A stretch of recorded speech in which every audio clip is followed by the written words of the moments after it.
మీరు ఎప్పుడైనా ఎవరి మాట వినాలి అనేటటువంటి ఆలోచన వస్తే తడువుకోకుండా మీరు వినవలసింది ఎవరి మాట వినాలి అంటే అమ్మ మాట, నాన్న మాట, గురువు మాట. ఈ ముగ్గురి మాట మీరు వెనక్కి ఆలోచించవలసిన అవసరం లేకుండా వినొచ్చు. ఎందుచేత అంటారేమో, తల్లిని మించినటువంటి దైవం ప్రపంచంలో ఉండదు. బిడ్డ పుట్టినప్పుడు అమ్మ మృత్యు సదృశమైనటువంటి ఖేదం పొందుతుంది.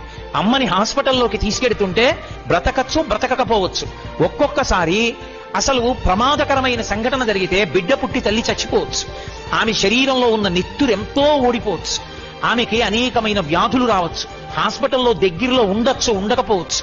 అయినా సరే ఏ తల్లి అయినా సరే బిడ్డల్ని కనడాన్ని అంగీకరిస్తుంది. కన్న బిడ్డలకి పాలిచ్చి పెంచి పెద్ద చేస్తుంది. ఆ పిల్లవాడికి జ్వరం వస్తే తాను ఉపవాసం ఉంటుంది, తాను వ్రతం చేస్తుంది. పిల్లవాడు చదువుకుంటుంటే తాను రాత్రి లేచి కాఫీ కాచి ఇస్తుంది. ఆ పిల్లవాడు బ్రతికుండాలని నా ఆయుర్దాయం పోసుకు బ్రతకమని కోరుకుంటుంది. అటువంటి అమ్మ లోకంలో ఏ ప్రతిఫలాన్ని కోరదు.